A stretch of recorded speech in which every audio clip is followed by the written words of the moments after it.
Good morning and welcome to the unveiling ceremony of Neptune's daughter. I'm Terry Scott, Chair of Arts and Culture, and I have the honor and privilege of opening this morning's ceremony.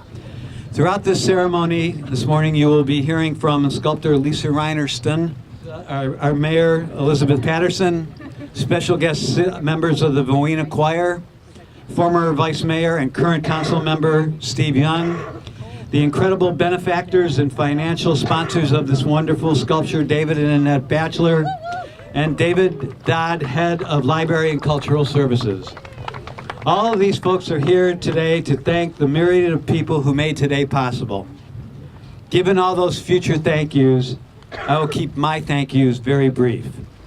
So thank you all for helping to share this magnificent sculpture, not only with us, but with visitors near and far. Thank you all for reminding us of what is possible. I'm sure it was invigorating and very frustrating over the past 2 years to make today's joy happen. Thank you all for creating an outlet for us to be challenged. We are grateful for the moments that this sculpture will give us as we look at our world and hopefully see it from a different point of view.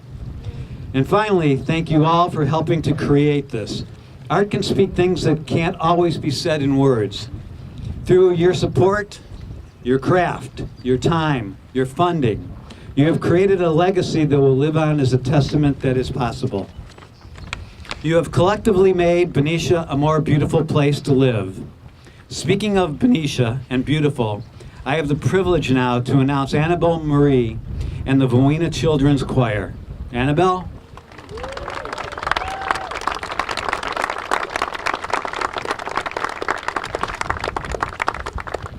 Hi, everyone. Okay, so we're gonna do a special song just for this called Voices Dream. It's okay, I can project. Okay.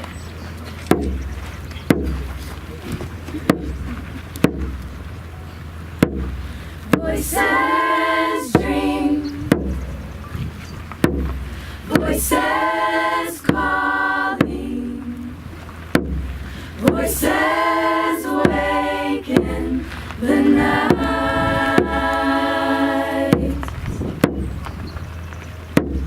Dreamers come, dreamers awaiting our homeland, sea and sky.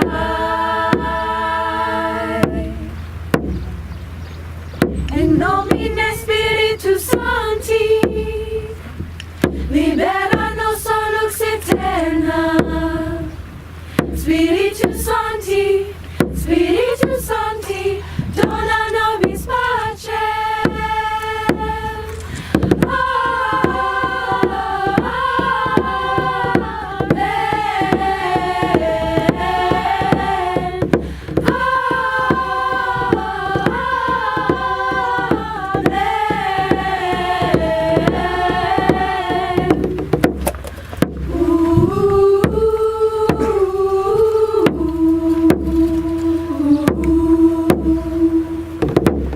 Voices dream, voices calling, voices awaken the night.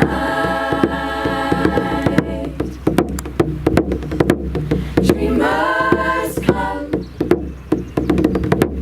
dreamers waiting, our homeland, sea and sky.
zumba kule undi ube kule iyamaye zumba ye iyamaye zumba ye kule ule zumba zumba kaleti zumba kaleti ube kule iyamaye zumba ye iyamaye zumba ye kule ule zumba zumba kaleti zumba kaleti ube kule iyamaye usikiru zumba dia zumba e akuro ukae omeya meya zumba ye anamaye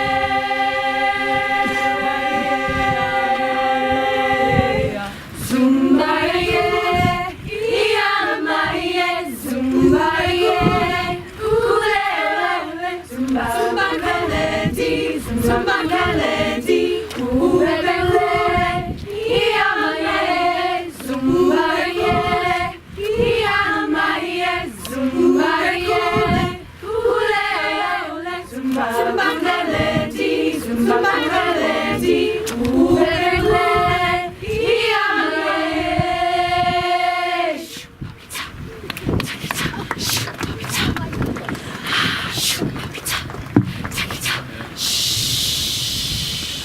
Zumba, zumba, zumba. Zumba, yeah.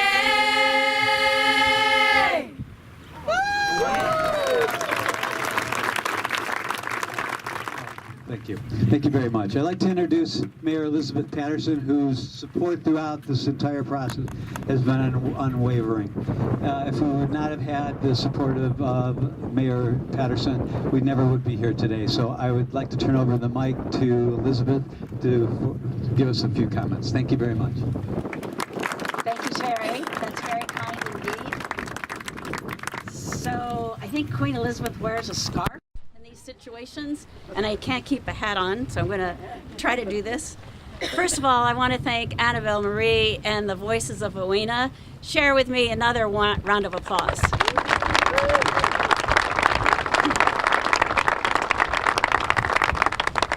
And thank you, Terry, and thank all of you. There are so many people to acknowledge.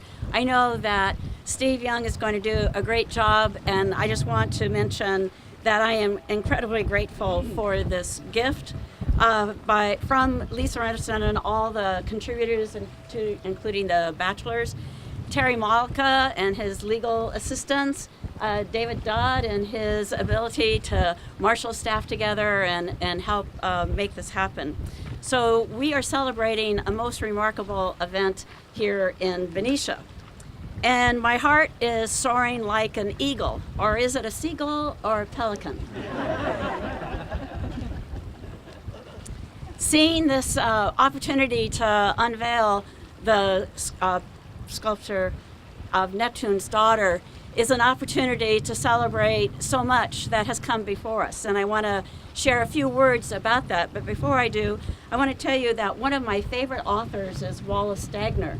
You may know him from his work on chronicling John Wesley Powell, who was the adventurer in the Grand Canyon and also helped establish the United States Geologic Society because he believed that water should be connected with the land, a novel concept. But Wallace Stegner was a true environmentalist, and I followed him wherever I could hear his voice and read his writings. One of his books that he wrote was called All the Little Live Things, and it's a book about the changing landscape in California. And to me, it kind of talks about that change and how hard it's to take and trying to protect the natural resources. It's not an overwhelmingly cheerful book, but it's a beautifully written book about those struggles.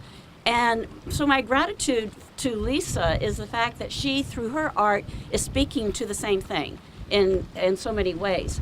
And I'm not going to describe her art. That would be silly for me to do because it speaks to all of us in a different way. So one of the first chapter is How Do I Know What I Think Till I See What I Say is fitting for today. today I see, soon, Neptune's daughter, and I hear her saying, so many people and so many years come before me. I am possible because of the brilliant artists born here or arriving here in Benicia to incubate our art and our culture and our community. So this daughter of myth, of God and goddesses, is gazing on the heart of Benicia, backed by a world-class view. And speaking of a world-class view, this is the only strait in the Western Hemisphere of its kind, and you can ask me later what that means. Thanks, I heard that. And the second is that you may not know that this is the first West Coast National Heritage Area. It took 20 years. It was passed by Congress and signed just recently. So when I say world class, that is no exaggeration. I have the privilege today of providing remarks for the installation of this gift from Lisa because of the visionaries on whose shoulders I stand. It's merely a privilege to recognize all of the work that others have done over the years and decades to bring art to Benicia. And I'm staring at Pam Dixon. There are so many people to thank with that vision. So I don't have time to thank all of them or to list all of them, Marilyn Bardet. And I thought I heard that Sandra Shannonhouse is going to be here. No? Well, I want to call her out because it was in December of 2003 at a Christmas party upstairs at First Street Cafe where she mentioned to me that there was a public art ordinance. And I did not know that, nor did staff, nor did the consultants who were working on a project. So because of that, I then did a little more reading, and I began and had the privilege of putting forth the ordinance for our Arts and Cultural Commission. So they are the stewards of the public art program in Benicia.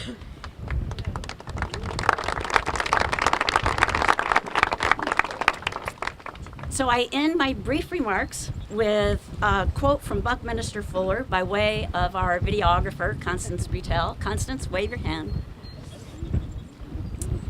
And she considers Buckminster Fuller her hero. And as do I, because he expressed that, and I quote, he considers his life's work, I consider my life's work, to make the world work for 100% of humanity in the shortest possible time. That's why I'm always in a hurry. For 100% of the humanity, leave no one out, be inclusive. Through spontaneous cooperation, without ecological offense to the disadvantage of anyone. And that means so much to me, and that is what Neptune's daughter will speak to me about. So for this reason today, seeing the gift of Neptune's daughter, I can say thank you so very much, Lisa, and Steve, and David, and Annette, and David, and Terry, and all the people. So thank you so very much. Thanks. Now I have a little bit of a surprise. Mary Susan Gast is here coming forward. She has a very short poem that she wrote for Neptune's daughter. And this is entitled Neptune's Daughter in Benicia. I first met Neptune's daughter before she was donated. But it has a special meaning that this statue has come here.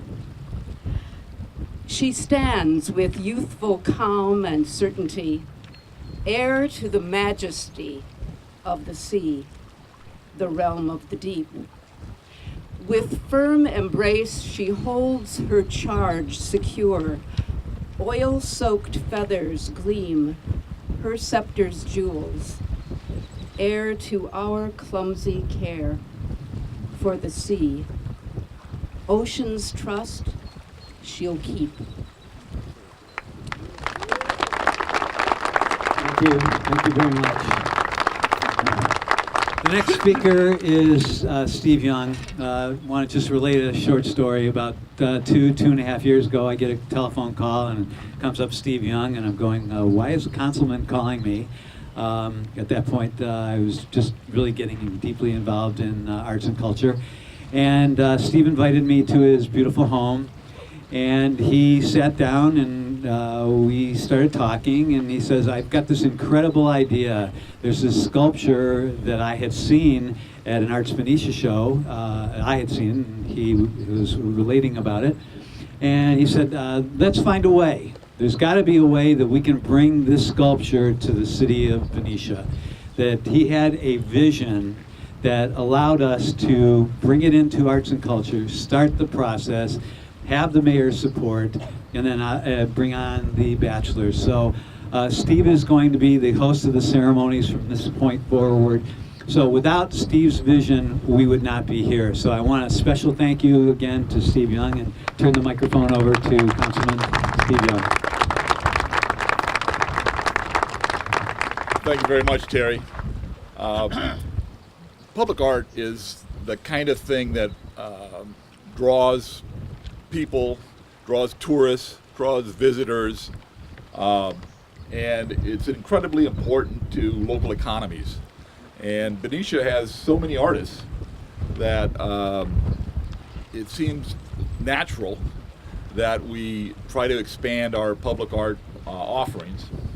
I want to recognize Terry's work in the public art domain.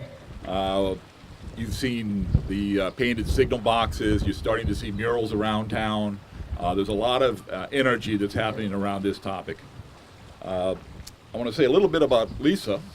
I didn't know Lisa at all when I moved to town, and I had a college buddy who came and visited, and he was sort of passing through on his way to the airport from visiting his family, and he stopped and he says, oh, well, I've got a stepsister who lives right over there, but don't tell her that I came, because I'm not going to see her on this visit. And I said, well, okay. But he says, you really should meet her. So somehow we made that connection. I went over and I met Lisa and her husband, Jack, and got a tour of her studio. And that was very eye-opening, because Lisa, for anybody who doesn't know, is one of the premier public art people in the country. This is what she does for a living, is design and install public art, generally with commissions from city and county governments. Terry mentioned earlier this event at Arts Benicia, and I was there and admiring different things, and a different artist came up to me and said, you know, pointing at this statue, Lisa is one of the premier sculptors in the country. And I said, oh, really? Because, you know, her stuff is obviously really great, but I didn't understand, you know, where she stood in that august group. And so one of the times I went over there, I sort of started talking with her and said, well, you know, it would be great to, you know, have something of yours in this town. What would it take? And she sort of explained the process, and this was not a solicited thing from the city. This was an offer, a donation. But nonetheless, we needed the city to accept it. So Lisa has studied with Robert Arneson, who is obviously a very well-known sculptor, with Manuel Neri, both from Benicia.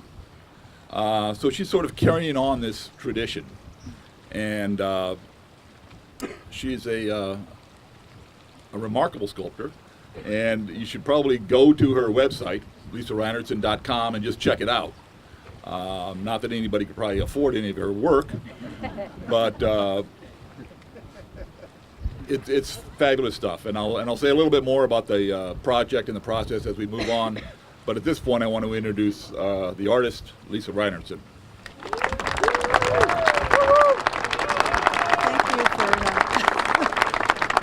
Thank you, Steve, for such a kind introduction. That was hard to step up after that. Can you guys hear me?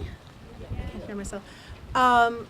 It's really a thrill to be here today. As all of the previous speakers have mentioned, This has really been a big community effort. So many people have been supportive and helpful in making this whole thing come to fruition. And again, I could spend my whole time listing those people. They have mostly been listed, but I want to do a special call out to some of the folks involved. Again, Steve for getting the ball rolling on this project, David and Annette Batchelor, who stepped up and said, we can fund the necessary backing to get the installation to happen. And they were graciously active all the way through the process to help this happen. So thank you guys so much.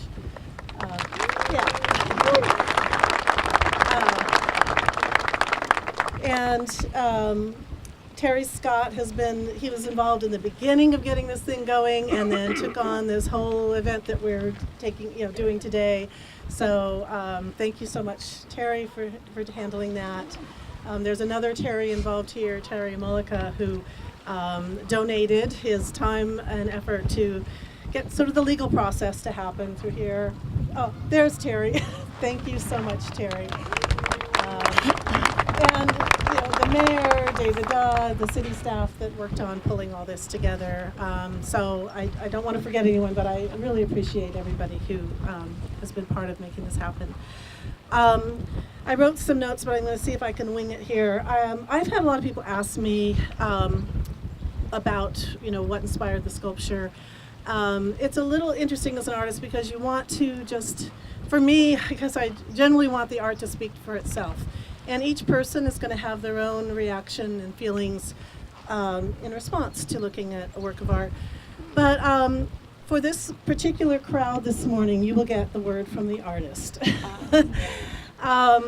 What inspired this piece? I'm going to back up a little and say that for most of my career, I have been doing sculptures, several different topics that I've been working with, but I've been working with imagery of a human-animal relationship on and off for forever, so it's not a new theme for me. But this particular piece was in response to photographs I saw after the Deepwater Horizon oil spill that happened in, I think, 2010. And these photos of pelicans soaked in suffocating in oil. And it just was a really jarring image to me. And so I had this vision of this young woman, representing sort of our children, our youth, who are inheriting our world, holding this pelican and being a protector, looking at us, asking us to have stewardship for the life on this earth. So the name Neptune's Daughter came to me later after I created it. I am someone who believes that humans learn by stories. And I think mythology really resonates through our human consciousness. And so one of the stories that I had going in my imagination was that, Neptune, in ancient mythology, he's the god of the sea.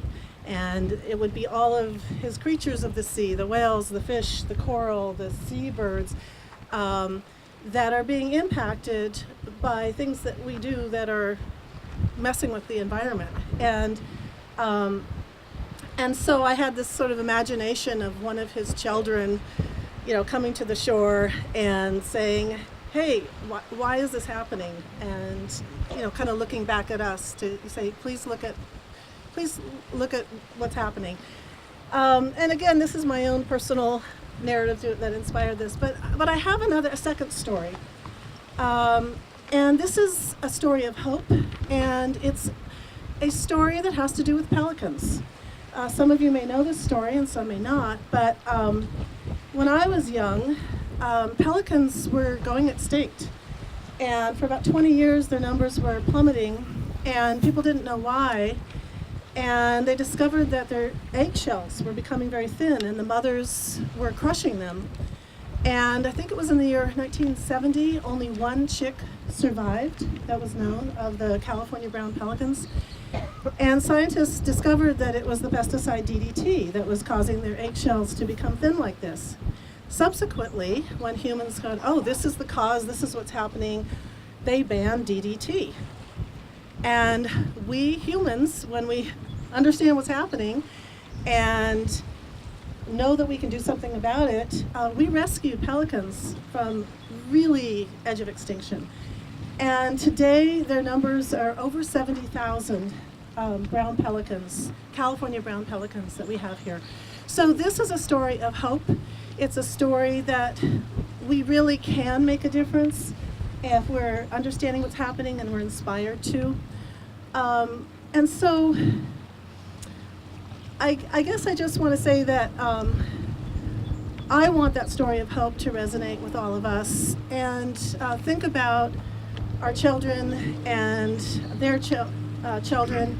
And my hope is that this beautiful world that we all have been able to enjoy, that our children and grandchildren can also inherit this beautiful earth that's God-given, amazing glory that we have, that will continue on forever. And it's our stewardship that's going to make that possible. So sorry for, I don't mean for this to feel like a lecture, and I'm not going to say this anywhere else, but for you that came today, that's what motivated this piece. And it can, if you just think she's got a pretty face, that's fine too.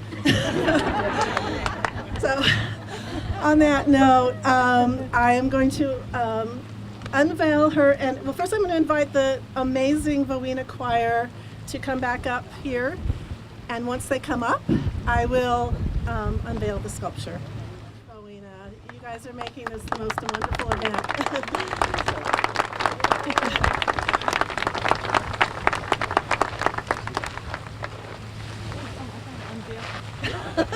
Oh right, I unveil her. That's why we're here.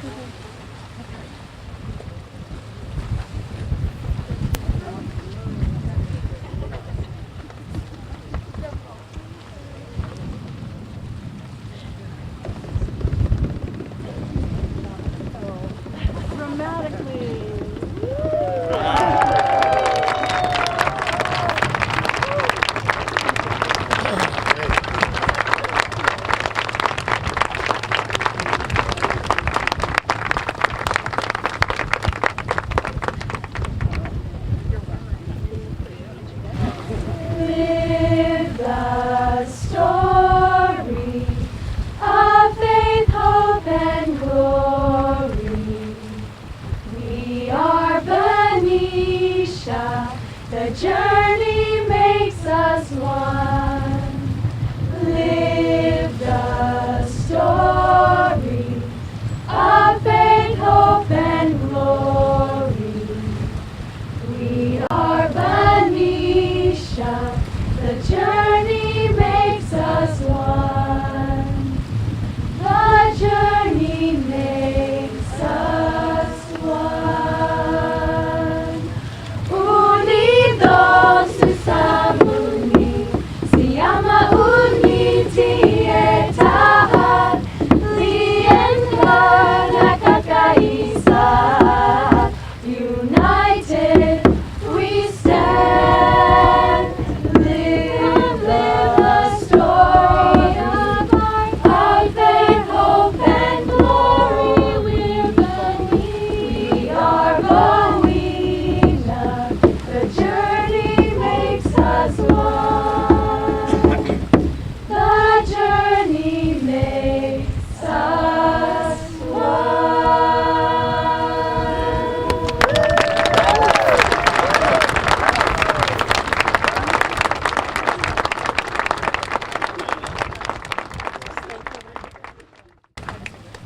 Thank you so much. That was beautiful. And I love the hope, faith, hope, and glory. Thank you. Thank you, Vowina. And I also want to recognize a couple of my colleagues here.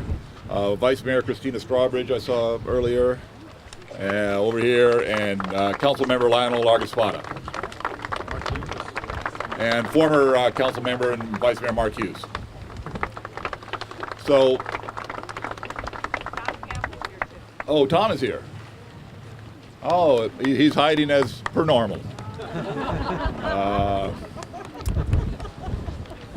So when I first started talking to Lisa about this possible donation, one of the things that came up was the fact that it cost her about $10,000 or $11,000 to have this statue cast in bronze.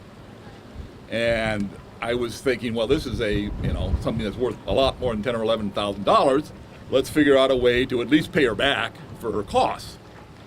And so when we have a process at the city council called a two-step, where a council member can bring an item before the rest of the council and see if we can get support for this idea going forward.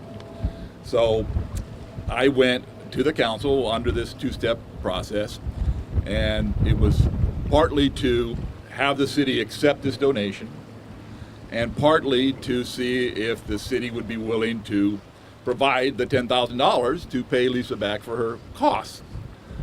And the city had never spent any money on public art before. Still hasn't. And during that discussion, it was going a little sideways. It was looking like, no, this wasn't going to happen. And out of the blue, in the audience, this guy steps up, stands up, and says, I'll pay for it. I'm like, what? And he goes, no, seriously, I'll pay for all of it. And I didn't know this fellow at the time, but it was like, oh, okay. So with that, it went forward. And the council said, yeah, let's continue with this. I'm not sure David knew at the time what he was getting into. But one of the things that he did, in addition to paying for all of this infrastructure, was he organized the sale of these bricks. And any of you who bought these bricks, that money is going to go back to Lisa to pay her for her foundry costs.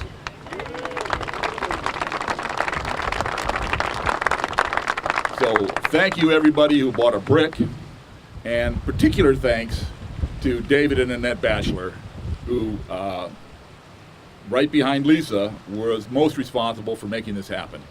So let me introduce David Batchelor.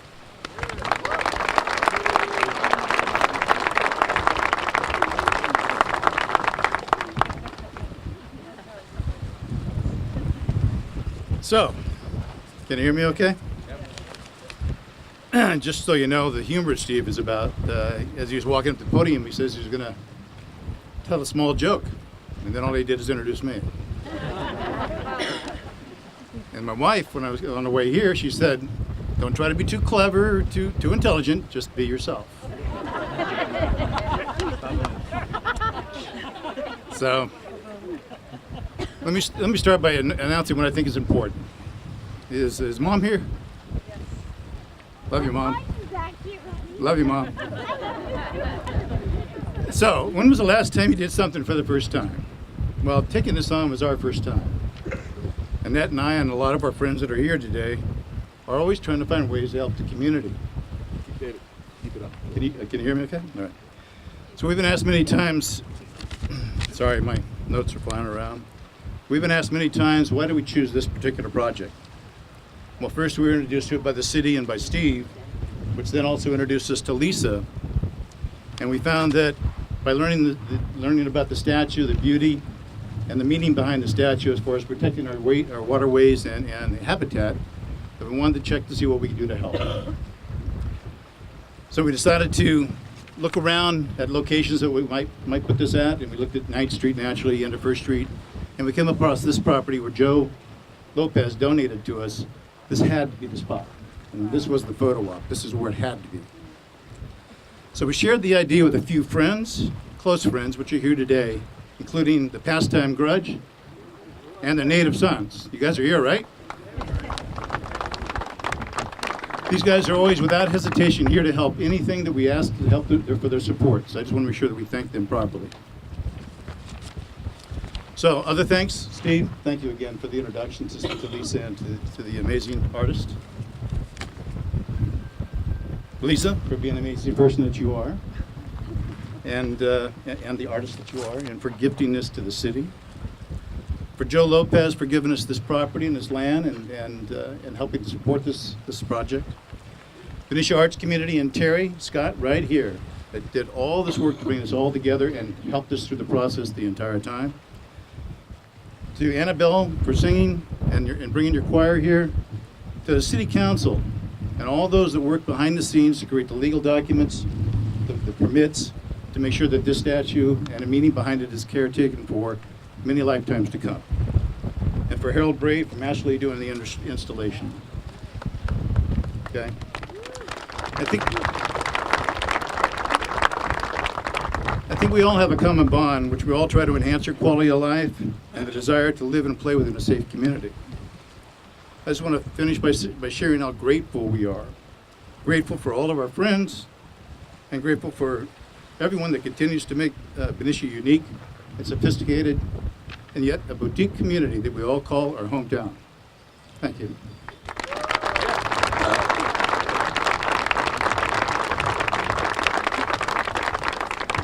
So now that you've seen the statue, I'm predicting that this will become the most photographed item in the entire city, more than the Capitol, more than the Depot, more than Cliffs. It's so beautiful, and I'm so pleased that we got this done. And I'm not going to repeat all the things that I've already done, but I will kick it back to Terry Scott and with reiterating my appreciation for his leadership in the whole public arts effort in this community. Thank you, Steve. You've heard a number of people talk about the city's involvement, and without David Dodd, who is head of the Library and Cultural Services, we would not be able to have made this happen. So I am so proud to represent city staff on this occasion, dedicating Lisa Reinertson's gift to the city of Benicia.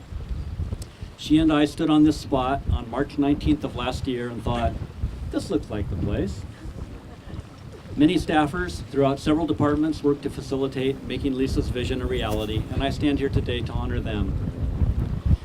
Being your city librarian, I'd like to read brief passages from two California poets, both members of the Beat movement, and both with strong environmental activism lending meaning to their work. The first passage is from Gary Snyder, who wrote in his 1975 Pulitzer Prize-winning book of poems, Turtle Island, goal, clean air, clean, clear-running rivers, the presence of pelican and osprey and gray whales in our lives, salmon and trout in our streams, unmuddied language and good dreams. The second is from Diane DePrima. It's got a part for all of you to repeat a phrase of affirmation after each line. Your part is, may it continue. Can you all say that together? May it continue. Okay, pretty good. So I'll raise my hand to cue you when it's your turn after each line. This poem is called Life Chant, Diane DePrima. Cacophony of small birds at dawn. May it continue. Sticky monkey flowers on bare brown hills. May it continue. Bitter taste of early miner's lettuce. May it continue. Music on city streets in the summer nights. May it continue. Kids laughing on roofs, on stoops, on the beach, in the snow. May it continue. Triumphal shout of the newborn. May it continue. Deep silence of great rainforests. May it continue. Fine austerity of jungle peoples. May it continue. Rolling of great whales in turquoise ocean. May it continue. Clumsy splash of pelican in smooth bays. May it continue. May it continue indeed. Thank you. And back to Terry. Thank you, David. And may it continue. Talking about public art, I just want to remind folks that this is one element, and we have many other public art elements that will be coming online in 2019, 2020.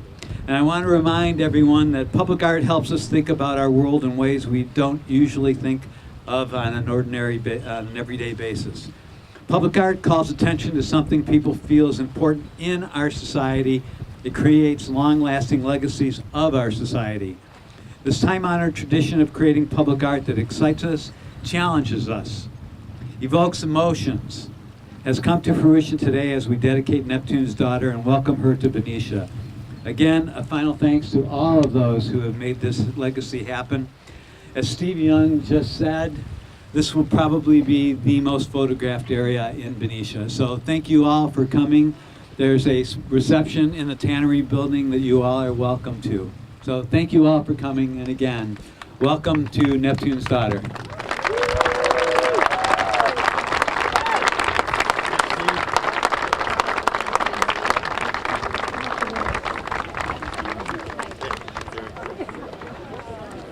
maybe I can get, Terry, can you take a picture of Lisa and me? I would love to.